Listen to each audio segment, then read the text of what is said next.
बनेगा कुछ है बनने वाला? सब आदमी गुलाम बन गया है पंडित के। ये सारे गुलाम बैठे हैं, मालिक नहीं बैठे हैं, ये सारे गुलाम बैठे हैं। ये वेद के गुलाम हैं और पंडित के गुलाम है, दोनों के गुलाम बैठे हैं। उनके बिना इनका कवित करेंगे मंच पर, खूब खूब कबीरपंथी सब मंच पर कानून बुकनी करेगा। आज जब बेटी के विवाह होगा तो उसको बुला के लाएगा, जब बेटा का विवाह होगा तो उसको बुला के लाएगा, माँ मरेगी तो उसको बुला के लाएगा और बाप मरेगा तो उसको बुला के। उसके बिना इसका काम नहीं चलने वाला है। एक दिन हमारे गुरु जी आचार्य श्री धर्म स्वरूप साहब जीवन ज्योति केंद्र पूर्णिया कोट में उनका मठ है। वहां एक्सप्रेस गाड़ी पहले नहीं रुकती थी, अब तो रुक रही है। वहीं से खुलती है आपको जनहित पूर्णिया कोट से, जहां साहब गुरु जी का मठ है, वहीं से खुलती है आपको ये जनसेवा। जानकी भी अब वहां रुक रही है। पहले गुरु जी को कहीं जाना पड़ता था तो जाते थे पूर्णिया जंक्शन, वहां जाके गाड़ी पकड़ते थे। साहेब जी गए पूर्णिया, जाड़ा का समय था। एक संभ्रांत परिवार का बूढ़ा 80-85 बरस के, ऊनी के कुर्ता, ऊनी के बंडी, मुफलर, टोपी लगा के, चश्मा, खादी के धोती, चमड़ा वाला जूता, मोजा लगा के प्लेटफार्म पर बैठ के अखबार पढ़ रहा था। गुरुजी बैठ गए बगल में जाके, पढ़ते पढ़ते अखबार वो बुढ़वा एक के बेर सीट पर से उलट गया नीचे। हल्ला हो गया, क्या हुआ? मिर्गी आ गया। सब लोग दौड़ के आए, बाबा क्या हुआ, क्यों गिर गए? गिरा क्यों मालूम है? मधुबनी जिला में, सुपौल जिला में और नेपाल में घोषिन यादव की जनसंख्या बहुत ज्यादा है। वो यादव को आप लोग नहीं जानते हैं, हम लोग जानते हैं।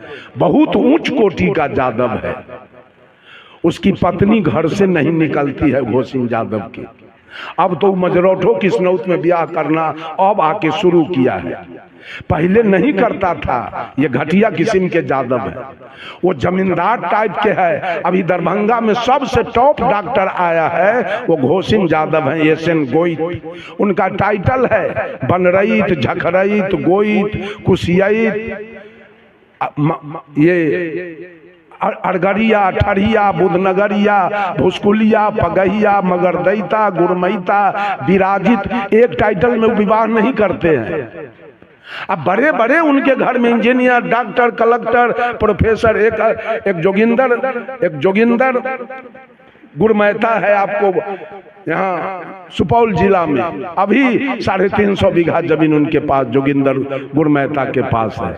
अभी एक है मनोज की विनोद, घोषिन यादव है। उसको जब दलान बनाते हम देखे तो हमको बुझाया कि आधा किलोमीटर में पक्का का दलान बना रहा है। हम कि इतना लंबा क्यों बनाते हैं जी? कहा 350 बीघा मकई है, उसका भुट्टा कहाँ रखाएगा? इसी में रखा है। इतने धनी लोग हैं यादव लोग। वो अखबार में लिखा हुआ था कि फलाने अरगरिया का बेटा यूपीएससी कंप्लीट कर गया, वो आईएएस हो गया, कलेक्टर। ये सुन के वो बुढ़वा बेंच पर से उलट गया, इसलिए कि वो ब्राह्मण था। देखा कि यादव का बेटा यूपीएससी पास कर गया, कलेक्टर हो गया। इस दुख से उलट गया वो बेंच पर से नीचे। अब उसको ही ग्वार बिलार सब खून पूजने के लिए बोला के लाता कि हमारा बाप के तन स्वर्ग भेज दीजिए, हमारा बाप के तन सतलोक भेज दीजिए। अरे उसको बस चले तो आपके बाप को 80 कुंड नरक में भेज देगा, ग्वार के सतलोक भेजेगा। इतना बुड़बक है। सोलगन को भेजता है सतलोक, अब बैकुंठ और स्वर्ग में। ये कबीरपंथी सब नहीं सुधरने देगा देश दुनिया के। बाम से बला सुधार देगा, लेकिन कबीरपंथी से नहीं सुधरने वाला। एक परमात्मा की सत्ता है जिसके कृपा से पूरी सृष्टि चल रही। उसी परमात्मा के कृपा से खेती बाड़ी, बिजनेस, व्यापार, नौकरी चाकरी, माल मवेशी, बेटा बेटी, पढ़ाई लिखाई, रात दिन, अतिवृष्टि अनावृष्टि, ऋतु परिवर्तन, मन धरती तल पर जितने भी कार्य हो रहे हैं वही परोक्ष ईश्वर की कृपा से। और वो ईश्वर कैसा है? जिस ईश्वर के कृपा से सारे कार्य हो रहे हैं वो ईश्वर कैसा है? वो ईश्वर सर्वत्र है, एक तिल खाली नहीं है ईश्वर से, हर जगह है। मैंने उस आदमी से पूछा इसका मतलब ईश्वर वेश्यालय में भी है, ईश्वर चोरी में भी है, ईश्वर डकैती में भी है, ईश्वर दारू के भट्टी में भी है, ईश्वर गाय कटती है वहां भी है, ईश्वर जहां बकरी कटती है वहां भी है, जहां बलात्कार होता है वहां, जब तिल भर जगह खाली नहीं है इसका मतलब सारा कुकर्म ईश्वर करवा रहा है। ईश्वर सर्वत्र है और ईश्वर सर्वज्ञ है, वो सब कुछ जानता है। इसका मतलब राम जान के अपने पत्नी का हरण कराया, वो तो सर्वज्ञ है, सब कुछ जानता है। ईश्वर सर्वेश्वर है, ईश्वर सर्वव्यापक है। तुलसीदास जी ने लिख दिया ईश्वर सर्वव्यापक है। व्यापक माने क्या होता है? जो पूर्ण रूप से भरा हुआ हो, जो आकंठ भरा हुआ हो। जैसे घड़ा में पानी पूरा भर दीजिए उसको कहिए व्यापक, पानी व्यापक रूप से भरा हुआ है घड़ा में। तो ईश्वर इस काया में व्यापक रूप से भरा हुआ है। तो जांघ कट जाने के बाद आदमी जिंदा रहता है, हाथ कट जाने के बाद आदमी जिंदा रहता है, और गला यदि कट जाए तब रहेगा। इससे साबित होता है कि ईश्वर सर्वव्यापक नहीं है। ड्राइवर, बस चलाने वाला ड्राइवर, रेल चलाने वाला ड्राइवर, पूरा गाड़ी में वही व्यापक रूप से भरा रहता है कि ड्राइवर किसी एक सीट पर बैठ के बस को हाँकता है, पूरे बस में यात्री बैठा रहता है। उसी प्रकार से परमात्मा की सत्ता काया के किसी एक बिंदु पर बैठ करके ई काया को चला रहा है। वो व्यापक नहीं है, परमात्मा सर्वत्र नहीं है, परमात्मा सर्वज्ञ नहीं है, परमात्मा सर्वेश्वर नहीं है, परमात्मा सर्वव्यापक नहीं है, परमात्मा सर्वगुण संपन्न नहीं है, परमात्मा सर्वशक्तिमान नहीं है, परमात्मा सर्वांतर्यामी नहीं है, परमात्मा सार्वभौम सत्ता संपन्न नहीं है। ये गद्दार लोगों ने इस बात को बोला है। परमात्मा कहीं बाहर में है ही नहीं तो सर्वशक्तिमान कैसे होगा? वो सर्वगुण संपन्न कैसे होगा? और परमात्मा अगर सर्वशक्तिमान है तो सीता के हरण क्यों हुआ? परमात्मा जब सर्वशक्तिमान है तो 16वीं शताब्दी में मोहम्मद गजनी जब सोमनाथ के मंदिर पर चढ़ाई किया, वहां के लोगों ने पंडा पुजारी से कहा कि तैयार हो जाइए, मोहम्मद गजनी आ रहा है लूटने के लिए। परमात्मा, वो पंडा पुजारी कहा कि आप चुप हो जाइए, परमात्मा में उतना शक्ति है कि मोहम्मद गजनी से फरियाद लेगा। परिणाम हुआ कि पूरा देवी देवता दुर्गा काली के नाक कान चीर के सब सोना चांदी निकाल के मोहम्मद गजनी चला गया और परमात्मा आपका देखता रह गया। जब 1392 ईस्वी में तैमूर लंग 99,000 सेना लेकर आया और दिल्ली के लाल किला पर चढ़ाई किया। 1 लाख हिंदू का सर काट करके और लाल किला पर बैठ के ईद का नमाज पढ़ाऊ। कहां गए आपके भगवान? कहां बैठे थे? 1 लाख हिंदू का गला कट गया, उड़ा दिया। तैमूर लंग कहां गए थे भगवान उस समय? ये सारे लोग अनुमान के लड्डू खाने वाले हैं, होने के बाद भी कर्मकांड में लगा हुआ। ये भी ब्राह्मण को बुला के लाते हैं। साहब कबीर ने कहा 100 वर्षा भक्ति करे और एक दिन पूजे आन, सो अपराधी आत्मा परे नरक के खान। औरत सब दिन पति के साथ हो और एक दिन के लिए अगर यार के संपर्क में गई तो पतिव्रता रहा कि गया? चला गया ना।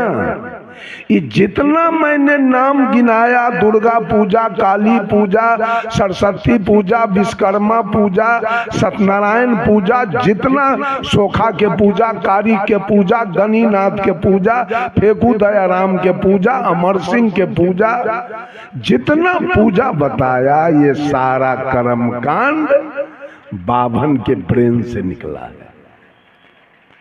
बाभन हौर जोतेगा, कोदारी चलाएगा, मजदूरी करेगा, वो अपना पेट चलने के लिए इतना जाल बून के तैयार किया, सोलकन के गला में पहना दिया है। तुम माला जपते रहो, हम माल फंसाते रहेंगे जिंदगी भर। यही तो धंधा चल रहा है, यही धंधा चल रहा है। किसी का हिम्मत है तो बतावे कि कोई बाभन के गांव में दुर्गा पूजा अभी देखा हो। बाभन दुर्गा पूजा नहीं करता है, बाभन सोलकन से करवाता है। बाभन सरस्वती पूजा नहीं करता है, वो सोलकन से करवाता है। कोई बाभनी रजपूतनी के माथा में जट्टा नहीं फूटा है आज तक। कोई कहे तो बाभनी रजपूतनी भक्ति नहीं बनी, हाथ में छड़ी देखा, लेकिन इस सोलकन के औरत सब हाजीपुर में बेत ले कूदती है गंगा में। इसको पिछोड़ा में 2 डिसमिल जमीन नहीं है बैगन को भी रोपने के लिए, और देवता भट्ट है इसके देह पर है। जिसको 200 बीघा जमीन है, बेटा पति जिसका इंजीनियर, डॉक्टर, कलेक्टर है, जिसका 3-3 महल का मकान है, जिसका बैंक बैलेंस है, उसके यहाँ देवता का कोई चिंता नहीं। ये जादव में भगत होता है भुइयां के, भुइहार में भगत देखे, रजपूत में भगता देखे हैं, कायस्थ में भगता देखे हैं, जादव में भगता होता है। एकरा देह पर खाली देवते रहता है। सोलकन में कारिक के भगत होता है और सोखा के भगत, गणिनाथ के भगत, फेकू दयाराम के भगत। भुइहार में भगत नहीं होता है, रजपूत में भगत नहीं होता है, वो इंजीनियर होता है, डॉक्टर और कलेक्टर। भुइहार राजपूत ब्राह्मण की पत्नी शिव चर्चा नहीं करती है, ये सोलकन की पत्नी करती है शिव चर्चा। भुइहार राजपूत ब्राह्मण के बेटी सर पर कलसा नहीं ढोती है, ये सोलकन के बेटी से कलसा ले ले बउआल घूमती है गाँव गाँव। हरिंद्रानंद कौन था? हम बराबर मधेपुरा रहते हैं, मधेपुरा में मैंने मठ भी बना लिया है, वहीं रहूंगा। मधेपुरा में एसडीओ था, एसडीओ हरिंद्रानंद जाति का ब्राह्मण है। एक बार चुटकी बजा दिया ब्राह्मण, सारे सोलकन को उलझा दिया। ये अपना जात को नहीं उलझाया है, सोलकन को उलझा दिया। सब सोलकन के पत्नी शिव चर्चा करती। कर्म की प्रधानता है, मैं कर्म नहीं रोक सकता हूँ। सारे लोग खेती कीजिए, कर्म नहीं करेंगे तो भोजन कहाँ से मिलेगा, कपड़ा कहाँ से मिलेगा, बेटा बेटी का पढ़ाई कैसे होगा, माँ बाप का सेवा कैसे होगा, खेत कैसे खरीदाएगा, मकान कैसे बनेगा, माँ बाप का सेवा कैसे होगा, गाड़ी घोड़ा कैसे खरीदाएगा। कर्म की प्रधानता है। खेसारी लाल यादव, दिनेश लाल यादव, विजय लाल यादव, निरहुआ कर्म किया, भोजपुरी पूरी फिल्म बनाया, आज अरबों खरब कमा लिया, चैन से जी रहा। अमिताभ बच्चन, हेमा मालिनी, शाहरुख खान, सलमान खान, ये सब सिनेमा में रुपया कमाया अरब खरब, चैन से जी रहा है। सचिन तेंदुलकर, सुनील गावस्कर, कपिल देव, रोहित शर्मा, विराट कोहली, वीरेंद्र सहवाग, क्रिकेट में रुपया कमाया, आराम से जी रहा है। मधेपुरा जिला के सियाराम यादव है, उन्हीं का ये शोभा सम्राट थिएटर सियाराम यादव का है मधेपुरा, जो जनता दल यू के जिला अध्यक्ष और उनकी पत्नी नीलम देवी, उनके हम कई एक बार सत्संग में गया, उनकी पत्नी जिला परिषद के अध्यक्ष थी, अभी नहीं, अभी वहां के बउआ यादव हैं जिनकी माँ मधेपुरा जिला के जिला परिषद के अध्यक्ष है। और बउआ यादव के परिवार में आप लोग नहीं मानेंगे ना, 12 वो जिला परिषद सदस्य है जीता हुआ, बउआ यादव के परिवार में 12 जिला परिषद सदस्य हैं, जिता लिया उन्होंने। गिनिएगा, ससुर को जिता लिया, सास को जिता लिया, साला को जिता लिया, सरोज को जिता लिया, सारू को जिता लिया, सरुआइन को जिता लिया, अपने जीत गया, माँ को जिता लिया, पत्नी को जिता लिया। अरे कुमारखंड ब्लॉक में एक यादव है परमानंद यादव, अभी 1200 बीघा जमीन उनके पास है, उसको जाके हरा दिया ये बउआ यादव, वही उसी की माँ भी जिला मधेपुरा जिला के जिला परिषद अध्यक्ष। वो सियाराम यादव शोभा सम्राट थिएटर जो सोनपुर में आता है, उसको चला करके 100 बीघा जमीन खरीद ली, पेट्रोल पंप बैठा दिया मेहनत करके शोभा सम्राट थिएटर। बंधुओं, साहब कबीर रात भर कपड़ा बुनते थे, मोहम्मद साहब बकरी चराते थे, ईसा मसीह भेड़ी चराते थे, भगवान कृष्ण गाय चराते थे, विश्वकर्मा जी लकड़ी लोहा का काम करते थे, सुपच भगत सुप डगरा बीनते थे, रैदास जी जूता टांगते थे। कर्म की प्रधानता है, कर्म नहीं करेंगे जिएंगे नहीं, कर्म करें लेकिन कर्म कांड में न फंसे। आप जीने के लिए भी कर्म करते हैं, अब मुक्ति के लिए भी कर्म करते हैं। ये बाबा ना के क्या कराता है, ज्ञान कांड की कर्म कांड, ओम पवित्रो स्वाहा रखू तहिया 151 रुपया, क्या कराया आज तक पंडित जी? ज्ञान कांड करा दिया, ज्ञान की बात बताया, किसी को कहा आज तक कि बेटा बेटी को पढ़ाना चाहिए, किसी औरत को कहा कि सास ससुर के सेवा करना चाहिए, किसी औरत से कहा कि पति की आज्ञा का पालन करना चाहिए, किसी से कहा मांस मछली नहीं खाना चाहिए, किसी से कहा खैनी बीड़ी नहीं खाना चाहिए, कहा आज तक? ज्ञान की चर्चा उसने कभी नहीं किया। वो कर्म की बात बताएगा, अपने स्वार्थ की। बैनाथ धाम जाना चाहिए, क्यों? बैनाथ धाम में उसी का गोतिया देहात बैठा हुआ है माल लेने के लिए।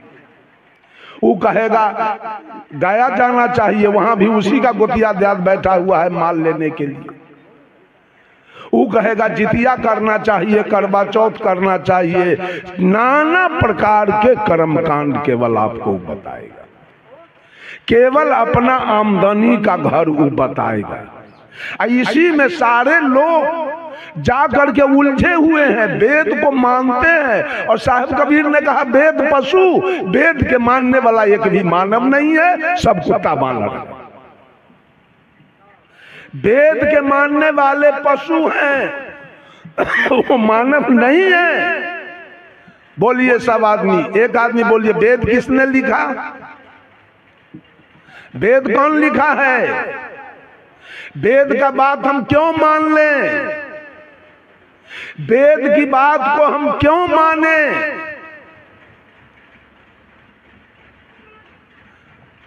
अगर पूरे विश्व के अंदर साहब कबीर ने कहा झगड़ा एक बरो हो राजा राम, जो निर्वारे सो निर्वाण, ब्रह्म बरागी जहां मां से आया, वेद बरागी जिन उपजाया, ई मन बरा कि जही मन माना, राम बरागी राम ही जाना, भर में कबीरा फिरे उदास, तीरथ बरा की तीर्थ के दास। साहब कबीर कहते हैं दुनिया के लोग झगड़ा एक बरो हो राजा राम। सदगुरु कबीर ने राजा किसको कहा? इस धरती तल पर सबसे श्रेष्ठ प्राणी कौन है? मानव। मानव को सदगुरु कबीर ने राजा कह के पुकारा है। सारा अधिकार तुम्हारे हाथ में है, इसलिए मनुष्य को कबीर साहब ने राजा कहा। 4 प्रकार के जीव धरती तल पर निवास करते हैं। इसी को परोक्ष रूप से हम 84 कहते हैं। 4 माने 4 और राशि माने खानी। अंडज, पिंडज, उष्मज और मानव, यही 4 प्राणी हैं। अब इनकी निश्चित जनसंख्या क्या है वो हम नहीं जानते हैं, बहुत गवैया लोग जानता है। इस चारों में मानव श्रेष्ठ है।